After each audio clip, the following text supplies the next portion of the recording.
Hi friends, welcome to the session, The Hindu Newspaper. So today's news, మనం headlines చూద్దాం and sub headings చూద్దాం. At the same time ఒక editorial కూడా discuss చేద్దాం. So దీనివలన మనకి vocabulary, next communicative, competitive, current affairs మొత్తం కూడా ఒక్క వీడియోలోనే కవర్ అవుతాయి. సో ఇక్కడ మనం ప్రతి ఒక్క హెడ్డింగ్ చూడడానికి ప్రయత్నం చేద్దాం. ఎందుకంటే ఒక్కొక్క హెడ్డింగ్లో ఉన్న ఒకాబులరీ కానీ, నెక్స్ట్ ఆ సెంటెన్సెస్ యూజింగ్ కానీ, ఆ గ్రామర్ పాయింట్ కానీ ప్రతి ఒక్కరు కూడా మనం కవర్ చేయొచ్చు. So let us see the main headings of the newspaper, right? Yeah. PM flags need for more testing, tracing in 10 affected states. So ఇక్కడ PM ఫ్లాగ్స్ అన్నాడు. ఫ్లాగ్స్ అంటే అక్కడ సిగ్నల్ అని అర్థం, అంటే సిగ్నల్ ఇచ్చాడు అని అర్థం అనమాట. PM flags need for more testing అంటే ఏవైతే 10 ఎఫెక్టెడ్ స్టేట్స్ అంటే బాగా ఎఫెక్ట్ అయిన స్టేట్స్ ఏవైతే ఉన్నాయో ఆ స్టేట్స్కి ఇంకా ఎక్కువగా టెస్టింగ్ చేయమని వాళ్ళకి ఆదేశం ఇవ్వడం జరిగిందనమాట. సో ఇక్కడ చూడండి, ఎఫెక్టెడ్, AFFECTED, ఎఫెక్టెడ్ అంటే బాగా ప్రభావితం కాబడిన అని అర్థం అనమాట. ఎఫెక్టెడ్ అంటే సో హీ సేస్, మరి ఇక్కడ ఎఫెక్టెడ్ స్టేట్స్ అన్నాడు కదా, ఇక్కడ ఎఫెక్టెడ్ స్టేట్స్ అంటే ఇది యాక్చువల్గా అందరూ వెర్బ్ అనుకుంటారు. ఇక్కడ వెర్బ్ కాదు, దీన్ని అడ్జెక్టివ్ అంటారు. గ్రామర్ పాయింట్ ఆఫ్ వ్యూలో అడ్జెక్టివ్. సో వీటిని కొన్ని ఎగ్జామ్స్లో అంటే రకరకాల స్టేట్స్లలో రకరకాలుగా అడుగుతారు. మీరు ఏదైనా competitive exams central point of వ్యూలో మీరు అపీర్ అవుతున్నప్పుడు ఇలాంటి సెంటెన్సెస్ ఇవేంటి, పార్ట్స్ ఆఫ్ స్పీచ్లో భాగంగా ఈ వాక్యం ఏంటి అని అడుగుతారనమాట. అంటే ఈ సెంటెన్స్ ఏంటి, ఈ సెంటెన్స్ అండర్లైన్ చేసిన సెంటెన్స్ నౌనా, ప్రొనౌనా, అడ్జెక్టివా, వర్బా అని అడుగుతారు. అప్పుడు ఇది అడ్జెక్టివ్ అవుతుంది. ఎందుకంటే చూడండి, ఇక్కడ స్టేట్స్ అని అంటే అది నౌన్. స్టేట్స్ అంటే నౌన్ అనమాట. నౌన్కి ముందుగా ఉన్నది ఏదైనా సరే అది అడ్జెక్టివ్గా పిలువబడుతుంది. ఎఫెక్టెడ్ స్టేట్ అంటే బాధిత రాష్ట్రాలు, బాగా ప్రభావితమైన రాష్ట్రాలు, కాబట్టి అది అడ్జెక్టివ్ అనేది మీరు గుర్తుపెట్టుకోవాలి. సో ఫర్ ఎగ్జాంపుల్ ఇంకొక ఎగ్జాంపుల్ కూడా చెప్తాను మీద. ఫర్ ఎగ్జాంపుల్ బ్రోకెన్ వింగ్ అని ఉంది, లేకపోతే బ్రోకెన్ చైర్ ఉంది. బ్రోకెన్ చైర్ అంటే యాక్చువల్గా ఏంటి, నౌన్. అది బ్రోకెన్ చైర్ అంటే విరిగిపోయిన చైరు అని అర్థం, అంటే దాని యొక్క స్టేటస్ని చెప్తుంది అక్కడ, కాబట్టి అది అడ్జెక్టివ్ అవుతుంది. సో అలాగా బ్రోకెన్ అంటే మనం అనుకుంటాం వెర్బ్ కదా అది. సో అక్కడ చైర్ అనేది, బ్రోకెన్ చైర్ అంటే ఇది వెర్బ్ ఫామ్ కదా అని కింద మనకి నౌన్, ప్రొనౌన్, వర్బ్, అడ్జెక్టివ్ అని అడిగినప్పుడు మనం వెర్బ్ అని దాన్ని ఇండికేట్ చేయడం జరుగుతుంది. అది తప్పు, మీరు గమనించాలి. ఎఫెక్టెడ్ స్టేట్స్ అంటే ఇక్కడ ఎఫెక్టెడ్ అనేది adjective. Next subheading చూడండి, he says this is the new mantra to contain the virus and help India win the war. So he says, so మనకి క్యాజువల్గా రోజు చెప్పుకుంటున్నట్టే మీరు గమనించాలి. కొత్తగా హిందూ న్యూస్ పేపర్ చదవాలనుకున్న వాళ్ళు, చదివే వాళ్ళు బాగా గమనించాల్సిన విషయం ఏంటంటే, న్యూస్ పేపర్ని మీరు పదేగా అర్థమైనా కాకుండా దాన్ని చదవండి. సో ఇలాంటి వాళ్ళు నా ఒక్కని వీడియోనే కాదు, ఎవరైనా సరే మంచి క్లాసెస్ చెప్పినప్పుడు అవి వినేసి వాటిని ఫస్ట్ దాంట్లో ఉన్న జిస్ట్ కానీ అవి ఎలా అర్థం చేసుకోవాలనేది, పేపర్ ఎలా చదవలేదని చదివి అర్థం చేసుకోవాలనేది మీరు కొంచెం కాన్సన్ట్రేట్ చేస్తే ఈజీగా అర్థమవుతుంది. సో ఇక్కడ చూడండి, హీ సేస్ అన్నాడు. ఇక్కడ యాక్చువల్గా హీ సెడ్, అది చెప్పేసాడు ఆల్రెడీ. బట్ ఇక్కడ మనకి పేపర్ లాంగ్వేజ్లో ఏం చెప్పాను, డస్ అనేది ఎక్కువగా, డస్ అనేది ఎక్కువ ఉపయోగిస్తారు అని చెప్పాను. So he says, here he she it third person singular కాబట్టి సేస్, డస్ వచ్చింది. He says this is a new మంత్ర, ఇది new Mantra, to contain the virus and help India win the war. So ఈ యుద్ధం అంటే ఇప్పుడు COVID-19 చేసే fight, దేంట్లో మనం గెలుస్తాము. ఎప్పుడైతే టెస్టింగ్స్ ఎక్కువ చేసినట్టయితే ఏమవుతుందో ఆటోమేటిక్గా మనం ఎఫెక్ట్ అయిన వాళ్ళని ఈజీగా చేస్తాము, నెక్స్ట్ వాళ్ళతోని కాంటాక్ట్స్ అయిన వాళ్ళని కూడా ఈజీగా గుర్తించవచ్చు అనే పాయింట్ ఆఫ్ వ్యూలో PM గారు చెప్పడం జరిగింది. So will read the news over here. Some news. Prime Minister Narendra Modi on Tuesday, చూడండి, on Tuesday said the fatality rate from COVID-19 in India has to be pushed below 1%. fatality అంటే మరణాలు అని అర్థం.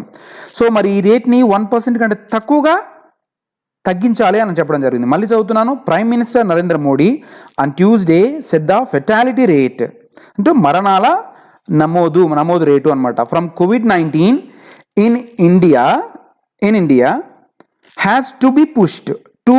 Has to 2 + B + V3 చూడండి, ఇక్కడ has to be pushed అనడం జరిగింది. Has to be pushed అంటే 2 + B ఫామ్, ఇక్కడ పుష్డ్ అనేది V3 అనమాట. సో ఇక్కడ B ఫామ్ లేకపోతే టు పుష్ అని వస్తుంది, బట్ ఇక్కడ B ఫామ్ వచ్చినప్పుడు టు బి పుష్డ్, లేకపోతే టు బి ఆస్క్డ్, లేకపోతే to be gone, to be allowed, to be spoken, అలాగా 2 + B + V3 వస్తుంది, అది గమనించాలి. Below 1%. He stressed that 10 states which account For 81% of the cases and 82% of the fatalities need to step up testing. So ఏవైతే బాగా ఈ fatality rates బాగా ఈ COVID-19 యొక్క ప్రభావం ఎక్కువ ఉన్న అవి మొత్తం కూడా ఏం చేయాలంటే టెస్టింగ్ రేట్స్ పెంచాలని చెప్పడం జరిగింది. Contact tracing within 72 hours of testing and isolation of those infected. మరి ఏం చెప్పడం జరిగిందంటే ఎప్పుడైతే టెస్టింగ్లు ఎక్కువ చేస్తే దాని కాంటాక్ట్స్ని ఈజీగా మనం 72 hours కనిపెట్టేసి ఆ ఇన్ఫెక్ట్ అయిన వాళ్ళని ఐసోలేట్ చేయొచ్చు అని ఇక్కడ చెప్పడం జరిగింది. ఇది ఆఫ్ దోస్ ఇన్ఫెక్టెడ్ అన్నాడు. చూడండి ఇక్కడ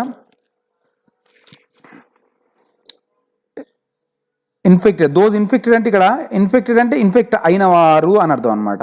సో ఇది గమనించండి. Next, Putin declares world's first COVID-19 shot. Putin declares అన్నారు చూడండి. ఇక్కడ కూడా న్యూస్ యాక్చువల్గా అయిపోయింది, డిక్లేర్డ్ అనాలి, కానీ డిక్లేర్స్ అనడం జరిగింది. అంటే దీంట్లో డజ్ ఉంది, ఎందుకంటే పుతిన్ అనేవాడు అనే అతను హీ కాబట్టి ఇక్కడ పుతిన్ డిక్లేర్స్ డజ్ ఉంది అక్కడ. వరల్డ్స్ ఫస్ట్ COVID-19 షాట్, ఆయన COVID-19 షాట్ ఇవ్వడం జరిగింది అని డిక్లేర్ చేయడం జరిగింది అనమాట. సో ఇక్కడ కొంచెం న్యూస్ మనం చదువుదాం. President Vladimir Putin said on Tuesday that Russia had become అంటే subject had V3 plus object past perfect అనమాట. ఇది had become the first country to grant regulatory approval 2 + V1 to grant regulatory approval. ఇది examination point టైప్లో చెప్పాను. Regulatory approval, ఇక్కడ approval అంటే ఏంటంటే noun అనమాట. ఇది అప్రూవల్ అంటే నౌన్, రెగ్యులేటరీ అనేది అడ్జెక్టివ్ కిందకి వస్తుంది. రెగ్యులేటరీ అంటే నియమ నిబంధనలకి అనుగుణంగా ఉందని దాన్ని గ్రాంట్ చేయడం జరిగింది, అంటే మెడిసిన్ ఓకే అని చెప్పడం జరిగింది అనమాట. To a COVID-19 vaccine after less than 2 months of human testing. మరి మరి ఎంతకాలం అది టెస్టింగ్ చేశారంటే ఆ మెడిసిన్ని less than 2 months of human testing, only మనుషుల మీద ఒక 2 months మాత్రమే ప్రయోగించడం జరిగింది. A move Moscow likened to its success in the Cold War era space race. ఇక్కడ చూడండి, ఇక్కడ ఉన్న విషయాన్ని మనకి అంటే పాస్ట్గా అంటే రెట్రాస్పెక్టివ్గా జరిగిన ఒక ఇష్యూని కూడా ఇక్కడ మెన్షన్ చేయడం జరిగింది ఇష్యూ ఆ పేపర్లో. సో ఇది హిందూ పేపర్ యొక్క ప్రత్యేకత. ఇక్కడ చూడండి, to its success in the Cold War era space race. Cold War era space race అంటే ఇప్పుడు మనం 21st centuryలో ఉన్నాం. 20th centuryలో ఏదైతే 20th centuryలో World War II జరిగిందో ఆ World War II గురించి నెక్స్ట్ అప్పుడు జరిగిన కొన్ని ప్రయోగాల గురించి మెన్షన్ చేయడం జరిగింది. అంటే మనకు ఆ టైంలో రష్యానే ఇప్పుడు స్పుత్నిక్ 5 అని ఏదైతే ఈ మెడిసిన్కి నామకరణం చేశారో స్పుత్నిక్ 1 కూడా ఫస్ట్ స్పేస్లోకి ఎంటర్ చేసింది రష్యానే అనమాట. అయితే అప్పుడు ఈ స్పేస్షిప్ పాయింట్ ఆఫ్ వ్యూలో అమెరికాకి నెక్స్ట్ రష్యాకు చాలా పోటీ ఉండేది. అంటే అమెరికానే ఫస్ట్ విడుదల చేయాలని, నెక్స్ట్ రష్యానే విడుదల చేయాలని. ఏ కంట్రీ అయినా సరే ఏది వచ్చినా సరే ముందే ప్రయోగం చేసేసి దాని యొక్క క్రెడిట్ కానీ ఏదైనా తీసుకోవాలని చూస్తుంటారు. ఇప్పుడు ఈ టెస్టింగ్ టైంలో ఈ COVID-19 టైంలో కూడా రష్యా ఏం చేసిందంటే, రష్యా కానీ అమెరికా కానీ ఇండియా కానీ ప్రతి ఒక్క కంట్రీ ఏం చేస్తుందంటే అందరికంటే ముందు మనం మెడిసిన్ కనిపెట్టాలనే పాయింట్ ఆఫ్ వ్యూలో వర్క్ చేసే. But Russia has declared that it has invented the medicine. So అలా ఇక్కడ అమెరికాని షూట్ చేస్తూ అమెరికాని పాయింట్అవుట్ చేసి ఏం చెప్పినంటే, అప్పుడు మేమే గెలిచాము, ఇప్పుడు కూడా మేమే గెలిచాము. అప్పుడు US మాతో పోటీ పడింది, కానీ స్పేస్లోకి మేమే స్పుత్నిక్ 1 పంపాము. అది ఏ ఇయర్లో అంటే 1957లో మేమే పంపాము. ఇప్పుడు కూడా మేము అంటే ఇంత పెద్ద ఒక ఇష్యూలో, ఇంత పెద్ద ఒక పాండమిక్ సిచ్యువేషన్లో స్పేస్కైనా మేమే, మెడిసిన్కైనా మేమే అన్నట్లు మేమే గెలిచాము ఇవేనా. దానికి స్పుత్నిక్ 5 అని పెట్టారు చూడండి. అంటే it's a kind of some reminding some retrospective events which have been taken place అనమాట. కొన్ని ఏవైతే విషయాలు జరిగాయో పాస్ట్లో అవి కూడా మళ్ళీ చెప్పడం అనమాట. అందుకని అందరు కూడా ఈ వైరస్కి కోవిడ్ వ్యాక్సిన్ అని ఇంకోటి అని పేరు పెడుతుంటే ఇక్కడ మాత్రం రష్యా వాళ్ళు స్పుత్నిక్ 5 అని నామకరణం చేయడం జరిగింది. The vaccine to be called, ఇందాక చెప్పాను కదా అక్కడ to be asked, to be asked, to be gone, అలాగా ఇక్కడ చూడండి 2 + B + V3 లేకపోతే టు కాల్ అనొచ్చు ఇక్కడ. బట్ ఇక్కడ ఏంటంటే ప్యాసివ్ వాయిస్లో టు బీ కాల్డ్ అని జరగడం జరిగింది. To be called Sputnik 5 in homage to the world's first satellite launched by the Soviet Union has however not yet completed its final trials. So అది గుర్తు చేస్తూ, బట్ ఇంకా ఫైనల్ ట్రయల్స్ని ఇది complete చేయలేదు, ఇంకొక 1 ట్రయల్ ఉంది. But any how Russia has declare that it has invented the medicine. So ఇక్కడ చూద్దాం, నిన్న సుప్రీంకోర్టు ఒక న్యూస్ చెప్పింది, అది daughters have equal right on property. Supreme court, so న్యూఢిల్లీలో మనకి సుప్రీంకోర్టు డిక్లేర్ చేయడం ఏమండి, the supreme court on Tuesday held that daughters have an have an equal birth right. An equal, ఇక్కడ చూడండి ఆర్టికల్ యాన్ ఉపయోగించడం జరిగింది. యాన్ ఈక్వల్, ఎందుకంటే ఈక్వల్ అనేది అక్కడ అడ్జెక్టివ్, మనకి అక్కడ ఈక్వల్ అంటే ఏఈఐఓయు సౌండింగ్ కూడా మనకి ఓవల్ సౌండ్ వస్తుంది కాబట్టి అక్కడ an equal birth right with Sons to inherit 2+V1 to inherit అంటే ఏంటి అంటే వంశపారపర్యంగా రావడం అనేది అర్థం అనమాట. ఇక్కడ అనువంశికంగా రావడం వస్తుంది, వంశపారపర్యంగా అని కూడా రావడం జరుగుతుంది. To inherit joint Hindu family ప్రాపర్టీలో ఎవరికైతే ఉందో అందరికీ ఈవెన్ డాటర్స్ కూడా షేర్ ఉంటుంది అని చెప్పడం జరిగింది, డిక్లేర్ చేయడం జరిగింది. The court decided that the amended Hindu succession act, అంటే హిందూ సక్సెషన్ యాక్ట్లో అంతకుముందు ఏముందంటే ఫస్ట్ ఆఫ్ ఆల్ ఏముందంటే ఓన్లీ అబ్బాయిలకి ఆస్తి హక్కు ఉంటుందని చెప్పడం జరిగింది. ఆ తర్వాత మళ్ళీ హిందూ సక్సెషన్ యాక్ట్లో కూడా అమ్మాయిలకు కూడా వర్తిస్తుందని దాన్ని చేశారు, అమెండ్మెంట్ చేశారు. దాన్ని పునరుద్ఘాటిస్తూ ఇక్కడ చెప్పడం జరిగింది, అది మీరు గమనించాలి. Which gives daughters equal rights to ancestral property. ఇక్కడ చూడండి ప్రాపర్టీ అనేది నౌన్, ఇక్కడ యాన్సెస్ట్రల్ అంటే తరాల అంటే తండ్రుల టైం నుంచి వచ్చేది అని అర్థం అనమాట. అంటే పురాతనంగా వచ్చేది. Ancestral property will have a retrospective effect అంటే ఏంటి? The events which are been taken place in the past and you are reminding them, అంటే ఏవైతే కొన్ని ఈవెంట్స్ జరిగిపోయాయో అవన్నీ గుర్తు చేస్తూ మళ్ళీ, అంటే ఇక్కడ సుప్రీంకోర్టు ఏం చేసిందంటే ఈవెన్ మనకి హిందూ సక్సెషన్ కోడ్లో కూడా యాక్ట్లో కూడా దాంట్లో ఏం చెప్పేసాం మనం మార్చేసాం, ఈవెన్ సన్స్కే కాదు డాటర్స్ కూడా ప్రాపర్టీ యొక్క షేర్ ఉంటుందని చెప్పడం జరిగింది అని దాన్ని రెట్రాస్పెక్టివ్గా చెప్తూ గుర్తు చేస్తూ ఇక్కడ తీర్పు ఇవ్వడం జరిగింది. So this is very good news for the ladies in India. Of course already it is there, but even the supreme Court is also asking each and every government to continue it. Right, let us see the next news. Jammu and Kashmir to get 4G access to in a limited manner. So ఇప్పుడు అన్ని స్టేట్స్కి ఉన్నట్టు equal rights కానీ ఇంకోటి కానీ మనకి Jammu and కాశ్మీర్కి లేవు, అది మీకు తెలుసు. బట్ ఇంతకుముందు జరిగిన 370 ఆర్టికల్ కానీ దాని ద్వారా ఇప్పుడు ఇవి కూడా ఒక స్టేట్స్గా మనకి పరిగణించేసి వీటి కూడా మిగతా స్టేట్స్కి ఏవే హక్కులు ఉంటే వీటి కూడా కల్పించడం జరుగుతుంది. But at the same time they are not giving each and every power to the Jammu and Kashmir very quickly, right? Because you need to take some time to get accessibility over the states అనమాట. అంటే states మీద accessibility కానీ ఇంకోటి కానీ తీసుకోవడానికి కొంచెం time పడుతుంది. And there four ఇక్కడ గవర్నమెంట్ ఏం చేస్తుందంటే అక్కడ 4G యాక్సెస్ని ఇవ్వడానికి కోసం ఆలోచిస్తూ ఉన్నారు అనమాట. ఇక్కడ సబ్హెడింగ్ చూడండి, centre rules out blanket removal అంటే రూల్స్ అవుట్ అంటే తోసిపుచ్చడం, రిజెక్ట్, రెఫ్యూజ్. ఇది మీరు గుర్తుపెట్టుకోండి, ఇది మనకి ఎగ్జామ్లో అడిగే ఛాన్స్ ఉంటుంది.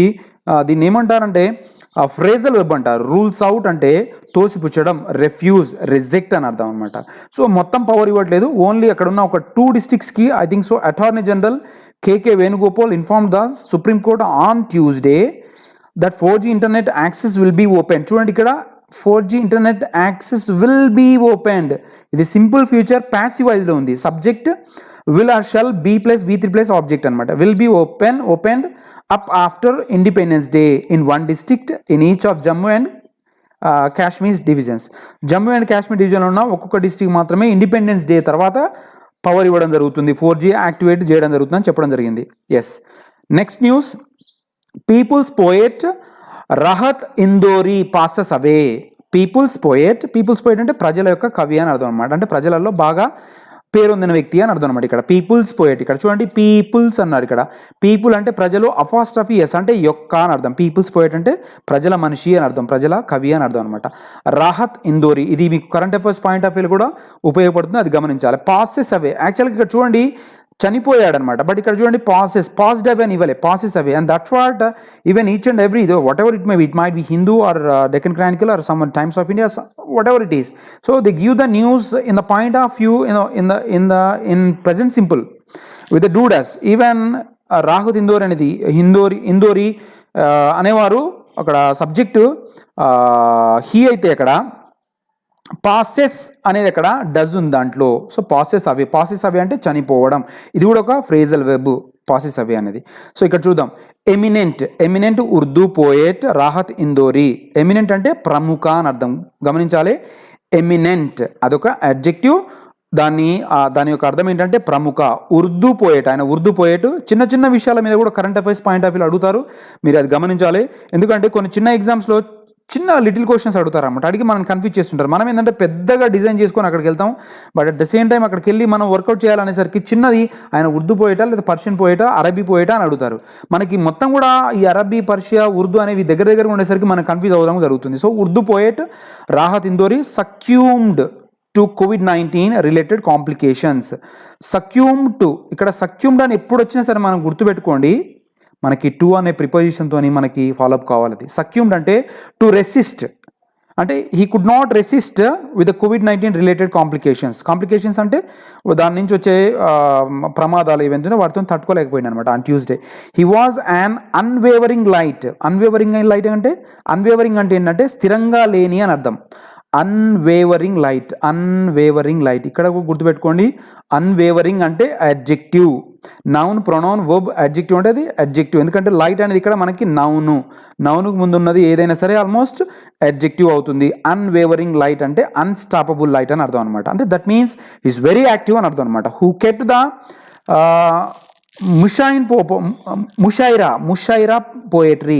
Mushaira poetry. So he is excelled in the Mushaira poetry.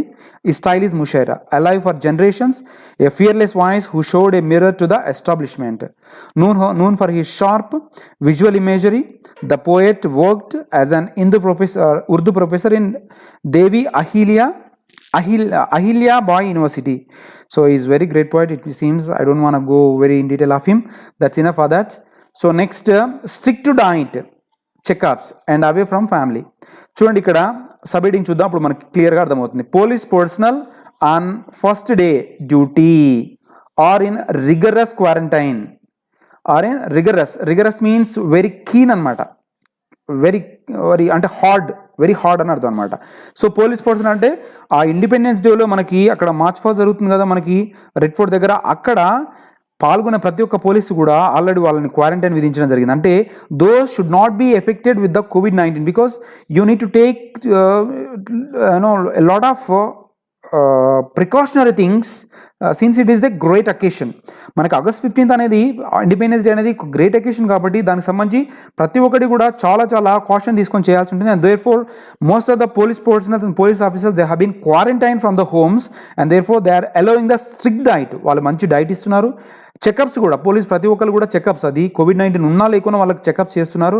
And away from family, even they are not allowing them to their family, they need to be quarantined, కంప్లీట్గా quarantine ఉన్నారు. ఎందుకంటే ఒక అరౌండ్ 350 ఢిల్లీ పోలీస్, చూడండి ఇక్కడ 350 పోలీస్ని who are a part of independence who are part of independence day celebrations are quarantined at police colony in Delhi cantonment to avoid getting infected. చూడండి 350 పోలీస్ని మొత్తం కూడా క్వారంటైన్ చేశారు. వాళ్ళకి ఏం COVID-19 లక్షణాలు ఏం లేవు, కానీ వాళ్ళని ఏం చేశారంటే వాళ్ళని మొత్తం క్వారంటైన్ చేశారు. అందుకే they need to be notice that they don't have any complications with the COVID-19, వాళ్ళకి ఎలాంటి ప్రమాదం లేదు అని చేశారు. తర్వాత వాళ్ళని అక్కడ రెడ్ ఫోర్ట్ దగ్గరికి ఎలా చేశారో that is the different case and therefore you can maintain some healthy atmosphere over there. And we'll move to the next news.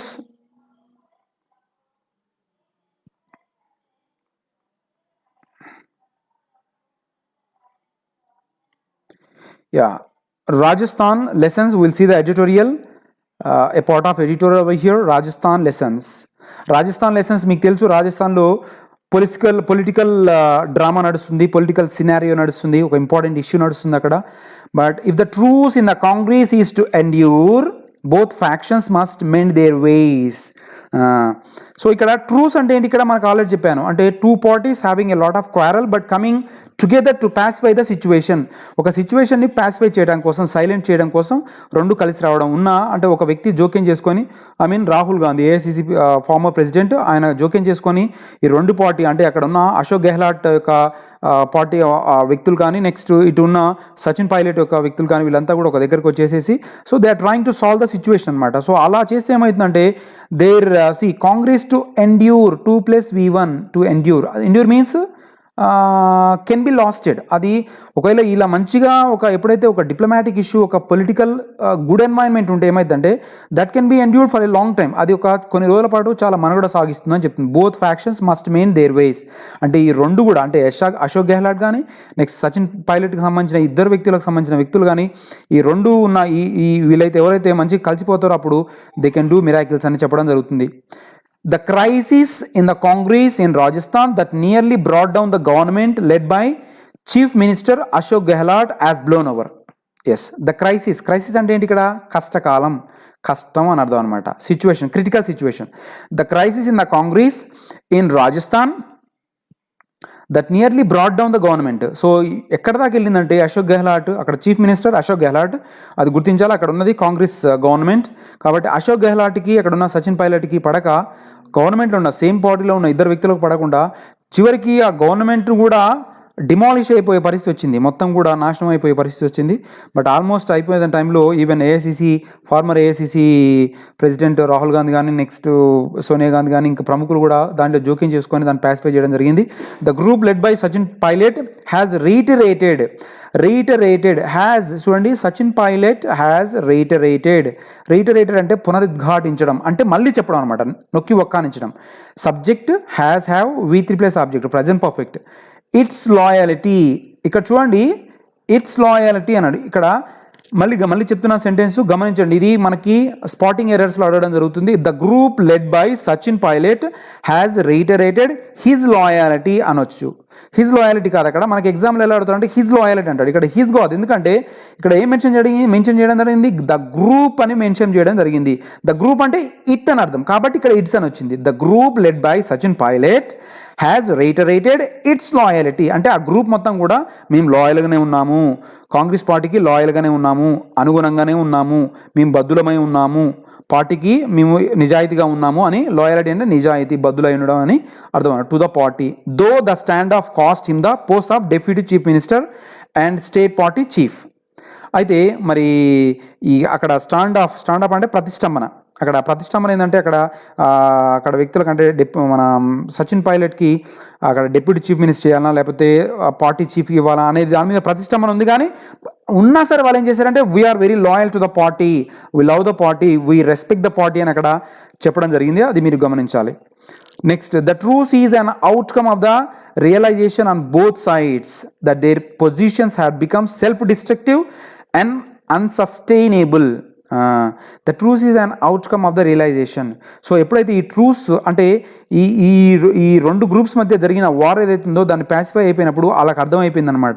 So ఇలాగనే కొనసాగించుకుంటూ పోతే ఏమవుతుందంటే an outcome of the realisation అంటే వాళ్ళకి realise అయ్యారు ఏమని, on both side that their positions had become self destructive. ఈ రెండు వాటి కూడా ఆల్రెడీ మీకు తెలుసు, మనకి ఇప్పుడు ఇండియాలో మన దేశంలో మొత్తం బీజేపీ గవర్నమెంట్ కానీ బీజేపీకి చాలా సీట్స్ ఉన్నాయి మనకి. బట్ ఇక్కడ కాంగ్రెస్కి ఉన్నదే తక్కువ. బట్ ఈ రకంగా ఇంటర్నల్గా ఈ డిస్ప్యూట్స్ ఉంటే ఏమవుతుంటే ఇంకా కూడా ఆ పార్టీ క్షీణించిపోతుంది. సో కాబట్టి అక్కడ వాళ్ళు గమనించేసి ఎప్పుడైతే ఈ ట్రూస్ ఈ పాసిఫైయింగ్ వ్యవహారం జరిగిందో అప్పుడు వాళ్ళకి అర్థమైపోయినాడు. So we are on the self destructive mode, అంటే వాళ్ళకి కూర్చున్న చెట్టుకోమని నరుక్కుంటున్నారు. And it is not sustainable, it is unsustainable అంటే ఇది మనగడ సాగించదు.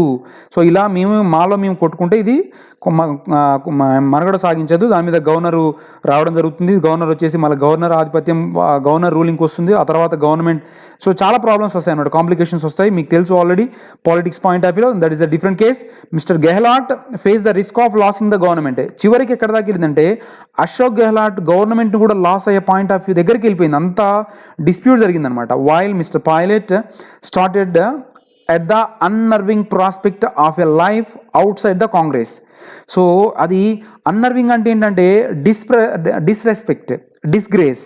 సో ఆయన చేసిన యాక్టివిటీ ఏదైతుందో దానివల్ల గవర్నమెంట్ని కూడా లాస్ అయ్యే పొజిషన్కి మరి కాంగ్రెస్ గవర్నమెంట్ రావడం జరిగింది అనేది వాళ్ళు గుర్తించారు. ద టర్మాయిల్ అంటే అక్కడ ప్రాబ్లమేటిక్ అనమాట, వెరీ సివియర్ ప్రాబ్లమ్ అని అర్థం. The turmoil in Rajasthan has also been at another occasion to note with deep concern the tendency of the judiciary to overstep its remit set by law. So already చెప్పేసాను, ఎప్పుడైతే internal గొడవలు వచ్చేసేసి ఆ పార్టీలో ప్రతిష్టంభన వస్తే గవర్నర్ యొక్క జోక్యం ఉంటుంది. ఆ తర్వాత వాళ్ళు చేయాల్సిన కార్యక్రమాలు అన్నీ ఉంటాయి జ్యుడిషియల్ పాయింట్ ఆఫ్ వ్యూలో. కాబట్టి అవి తెలుసుకొని వాళ్ళు ఆ గొడవను ఆపేశారనమాట. నెక్స్ట్, లా brazen partisanship of the governor. Yes, as I said you right now. And misuse of central agencies to tilt the political balance. So మరి ఇక్కడ మిస్యూజ్ ఆఫ్ సెంట్రల్ ఏజెన్సీ అంటే మనకు అక్కడ గవర్నమెంట్లో ఉన్న సిబిఐ కానీ ఇంకోటి కానీ మనకు చాలా ఉంటాయి. వాళ్ళు ఏం చేస్తారంటే ఈ పొలిటికల్ పాయింట్ ఆఫ్ వ్యూలో కొంచెం మిస్యూజ్ జరుగుతుంది. సో ఇలా పొలిటికల్ బ్యాలెన్స్ లేకుండా అంటే ఇవి మిస్ హ్యాండిల్ చేసినప్పుడు ఏమవుతుందంటే ఆటోమేటిక్గా మనకు సెంట్రల్ గవర్నమెంట్ తెలిసిపోతుంది. సో ప్రతి ఒక్క విషయం స్టేట్ గవర్నమెంట్ ఏది జరిగినా సరే సెంట్రల్ గవర్నమెంట్ ఆటోమేటిక్గా తెలుస్తుంది. ఇక్కడ పొలిటికల్ బ్యాలెన్స్ తప్పిపోతుంది, దాన్ని కాపాడుకోవాలనే పాయింట్ ఆఫ్ వ్యూలో వాళ్ళు మళ్ళీ ఒక దగ్గరికి రావడం జరిగింది. The crisis was primarily internal to the Congress but the Bharatiya Janata party's maximalist approach. ఇక్కడ మ్యాక్సిమలిస్ట్ అనేది ఇక్కడ అడ్జెక్టివ్గా ఉపయోగించారు. Approach to capture power at all cost was evident.